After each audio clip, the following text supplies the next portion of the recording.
kuna wale wana opt out. Wanaona it's easier kutoka than face hiyo issue, you know, kuna issue of course.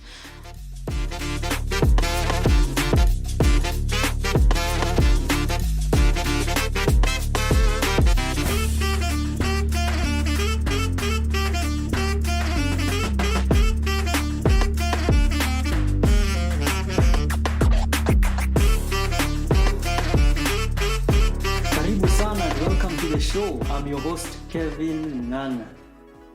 So today, leo hii nataka tuongea about how to overcome fear.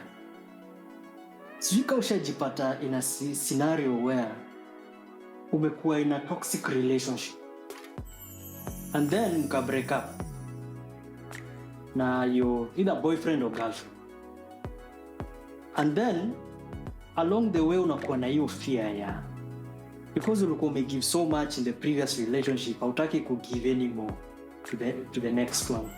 And then of course unapata either dempoa ama chalimpoa ako hapo, and then menge into that relationship but uko pale half-hearted. Yani utaki kupatia na 100% of you. Unataka kupima, test the waters uone kama hiyo kitu inaweza work. I believe hiyo ni story ya wase wengi huku nje.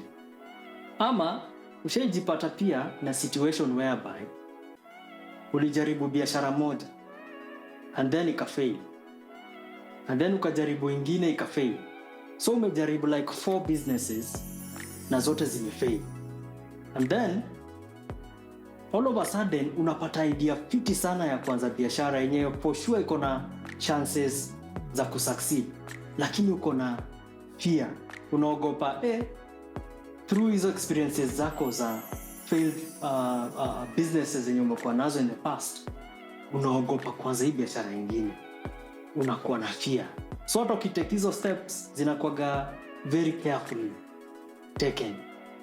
And I believe hiyo ni story ya watu wengi huku nje. And so together with us today tuko na our guest, anaitwa Gracious, good friend of ours. Sijui kama ushajipata in that space that you are so afraid of taking a step because maybe of your past experiences. Sijui kama ushajipata hapo. Yeah, it's made from fear. What I mean is, for you to be able to do this thing, lazima upate na certainty. Nikifanya hivi itaenda hivi na hivi ama itaenda hivi na hivi. So you have to face both the positive and the negative sides.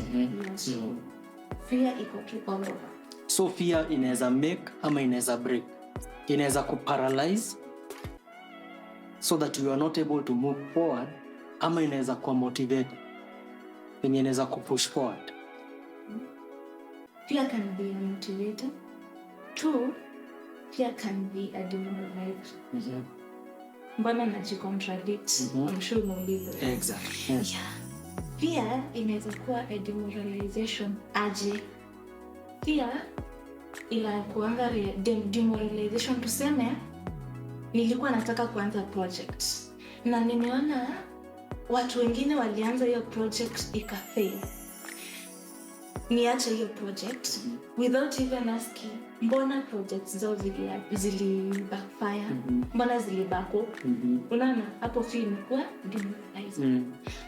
Fear can push you to do things zenye ni kubwa. Fear can also uplift you. How? Fear makes you open-minded. You see, it makes you unajua, yes, nikifanya hivi naweza pata challenges. So unakuwa ready for any setback. Unaona, na in case of any fallback, hautaifeel because you are ready for that. Ulikuwa umesha set your mind. Exactly. Yes. Na mostly kwanza in relationship tunafaa kuwa na certain fear, but see ile ya negative you be ready for anything. Ndio maana unaonanga in a relationship, correct me if I'm wrong, in a relationship unapata nimekutrust ile 100% na sina fear kukuhusu, so sioni unaweza nifanya kitu. In case ukuja backslide uni hurt, you'll be like hurt. Why? Because I did not face my fear. Nilikuanga vile za 100%. So at some point, fear can bring positive things and can also bring negative. But unakutanga fear inakuanga mostly negative. Exactly. Yeah. And so for me, nikiongea about business, nimeona hiyo journey yangu, nimejaribu biashara nyingi and most of them zilifail. And at some point nikakuwa na fear and nika feel like businesses haziwezi work. Maybe the economy ni mbaya, maybe I am not created for business. Most of the time tunajitafutianga to excuses. I'm not made for business. So why you should not do something? Exactly. Tunakuwaga na excuses. But over time na realize maybe sikufanya research yangu or sikufanya market survey yangu fiti. And so maybe that's why nilifail. Ama alternatively, maybe hiyo failure ilikuwa because maybe nilianza poa and then nikakuwa mediocre. Nikafikiria businesses as evolve because market ina evolve. So nakuwa comfortable and then without even knowing market yani inanyorosha because vitu zimeshift but mimi nimebaki the same place. And so it is exactly taste change. Exactly. Preferences zina change, tastes zina change, but mimi nimebaki bado na ile mindset ya kitambo. So unapata naanguka, I fail. And then nakuwa na ile fear. Na hiyo fear for me at some point in my life ili ni paralyze because nili take a long time before nifike ile place yenye naweza sema saizi niko na confidence naweza take a risk or take a step of faith so that niweze kufanya something about it.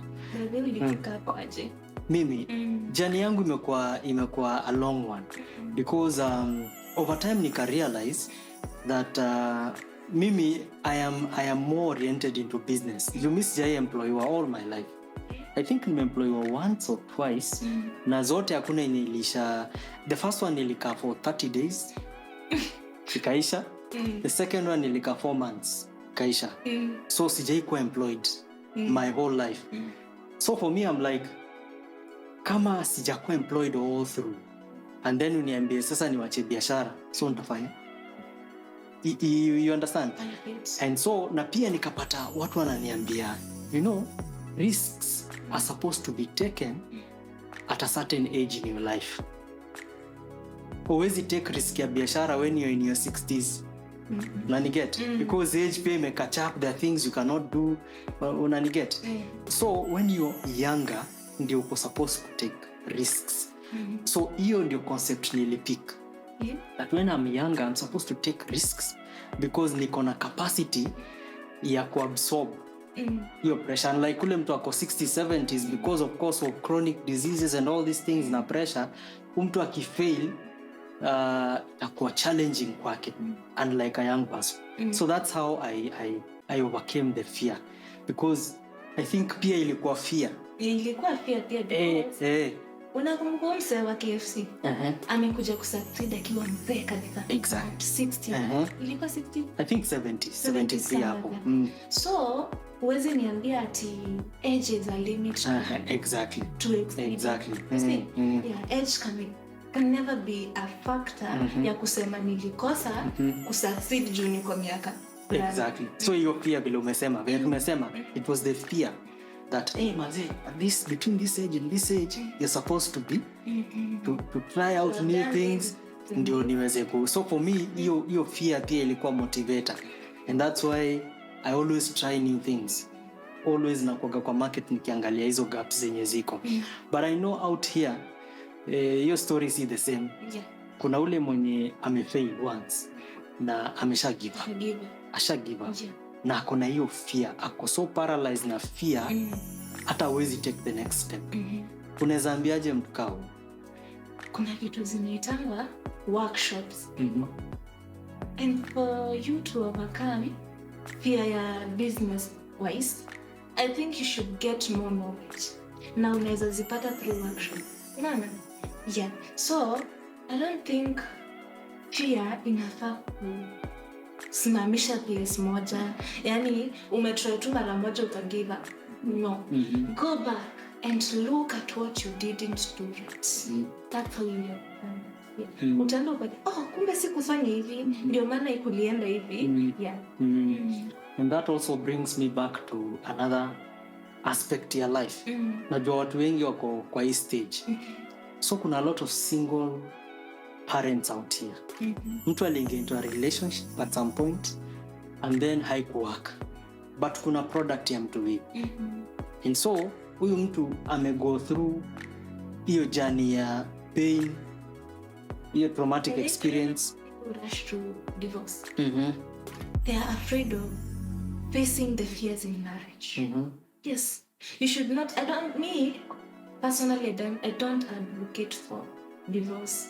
Unajua kwa dating inaweza kimbia utafute mtu mwingine. Exactly. But for marriage, kwanza yenye sasa mko na mtoto na mmeinvest emotions for those years, sijui ni ngapi. I don't think the best way to overcome that fear is running from the marriage.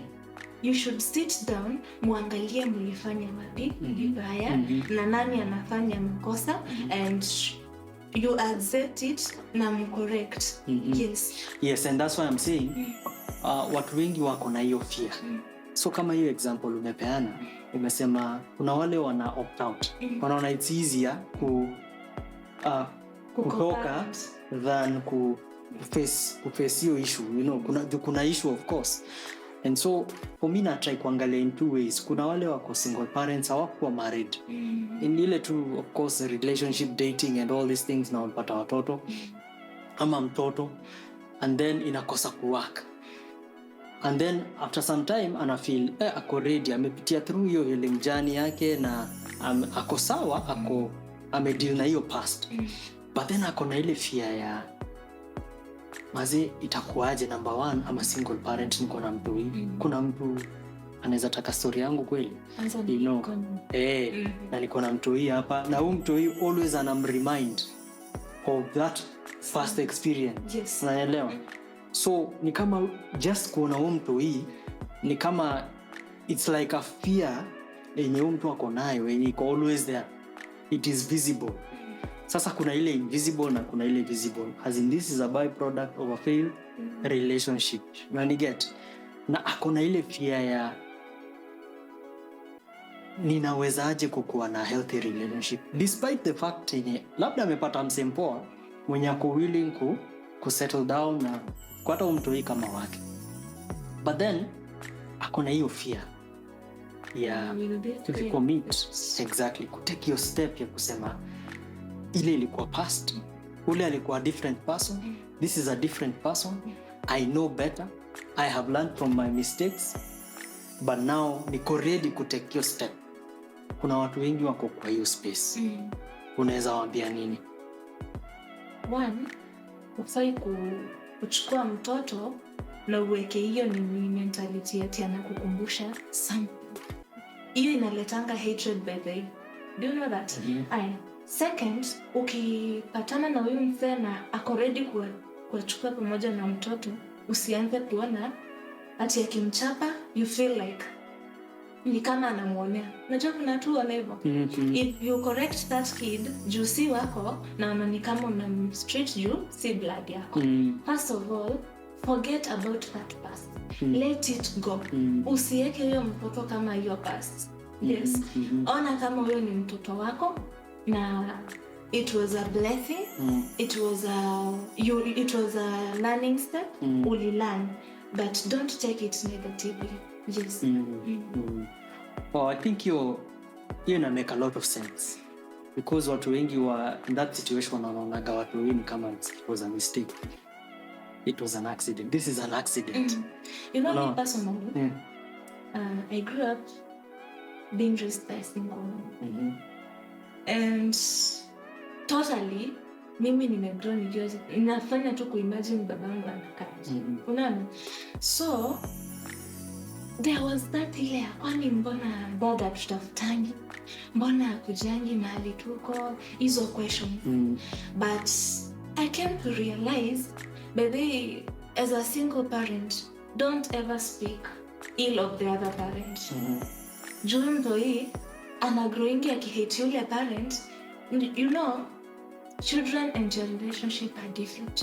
Usimix watoto na relationship yako. Yeah. Wow, I think you iko in order. That vile nilikuja nikakuja kurealize what was the reason why my dad is not there. I felt very sorry. So all this while ulikuwa unafikiria mse ni mbaya nini? Create hatred, but then I came to realize alikuwa na fichwa si to access mali tu. Unaona? Na sasa wewe umegrow ukiona bako ni mbaya. Yeah, and if we raise kids with this hatred, we are raising a bitter generation. Exactly. Yeah. Wow, I think hiyo ni ukweli. Because what happens is in one parent who feels disenfranchised ama disillusioned kwa hiyo relationship, unapata most of the time waga wana demonize the other one. Na wanashindwa kuunderstand hawaumizi the other one, wanaumiza watu wengi. Ufai kukataza mtoto kama identity ya mzazi wake yule mwingine. You should never. Sasa wacha huyo mtoto grow up aone kati yenu nani alikuwa na makosa, ajijajie kulingana na yeye. But not umwambie babako alikuwa hivi na hivi na hivi. Mostly ladies tunakuanga na hiyo tabia. So inafaa iishe. Inafaa kuisha. Kabisa. Baba akisema he wants to see the kid. Watch out. Exactly. Yes. Na pia wewe as a guy ukuje ni approach unipata na mtoto, ujue ule mtoto ako na babake.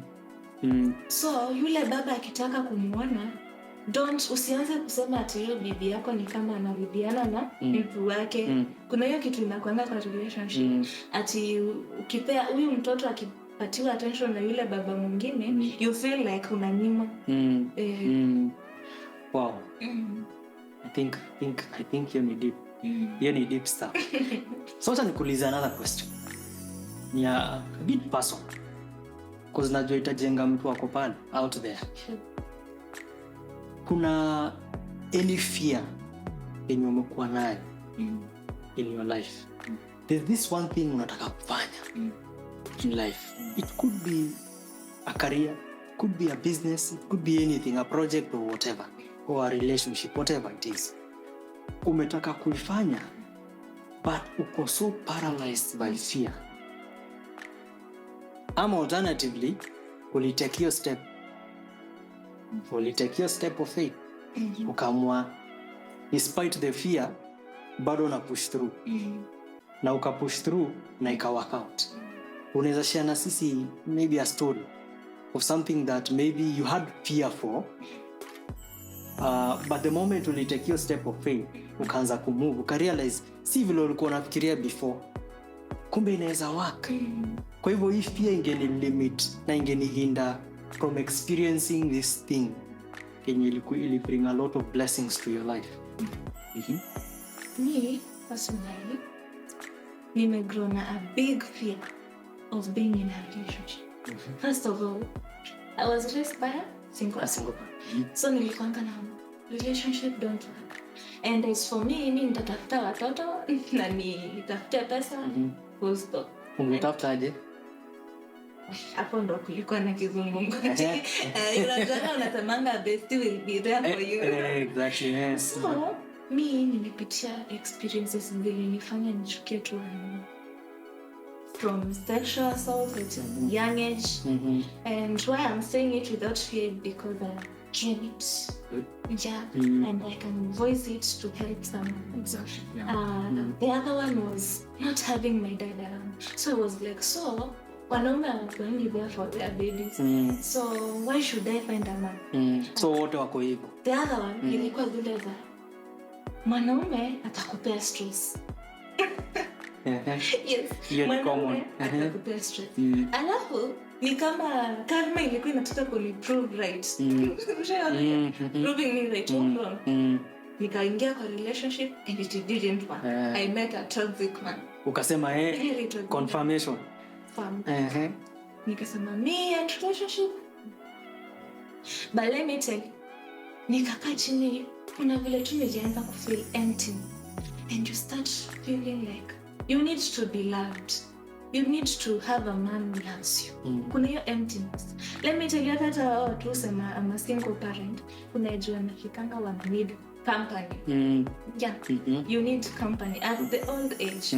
Nani utakuwa unaongea na yeye? Watoto maybe wanaweza enda majuu. Ubaki hapa kwa peke yako. So nikafika nikaona enyewe there's need to be love. Na mimi nikaona for me to overcome this fear, I have to heal myself. Fear is brought by some. Fear kujangi tu bure. Exactly. Kuna kitu inakusimu. So for me niliona my fear is being caused by what I've been through. My childhood traumas. So I hate to heal. Yes. And for me nimesema until I heal, I'm not into any relationship. But that doesn't mean that sitaki relationship. You see, my perception imechange. Yes. My thinking imechange. Yeah. So sahi usemi men are dogs. Sahi siko men are dogs. And I think your point umesema ni ya maana sana. Kuna watu wako out here wenye wako na fears. Na hizo fears, yes, atumanisha hawezi overcome the fears. But kuna kitu wanafaa wafanye before wa take your step. Vile umesema, kama for you it was for you kuingia into another relationship, you had to deal with your past. Yes. Unaona? The same way kwa biashara, ule mwenye alikuwa na failed business, lazima analyze. Before, atusemi overcome pia, atusemi ni kitu tu taifanya casually, I have overcome. There's a strategy. Kuna steps. Until you mess up one step, exactly. You are back to your feet. Exactly. And I think watu wenye wanatusikia wanafaa wasikie hiyo part. There's something that you need to do in order to overcome the fear. You don't just overcome it. You know, overcoming fear is by letting go of everything and it may happen. Yes. Ndio utoe hiyo fear, you become courageous. Yeah. Ni kama detox. Unatoa ile iko kwa system, so that you now bring in something else yenye ni positive. Ni positive vibes. Exhale the bad words. Exactly. And inhale the good. Exactly. Yeah. Exactly. Yeah. I think ina make a lot of sense. So, mimi nimeshukuru sana for coming. Thank you so much for coming, and I believe episode ya leo imejenga mtu out there. Mimi imenijenga personally. And I believe build somebody else out there. And I believe that we are going to be better people. Yes. Moving forward. Now that one thing that you want to do that you're afraid of doing. Remember vile tumeambiwa. It's dealing with that issue that causes the fear and taking that step. And things will be okay. Things will work out. So thank you so much for joining us on this episode. I hope you've had fun. I hope you have learned something. And until next time, tuonane next week.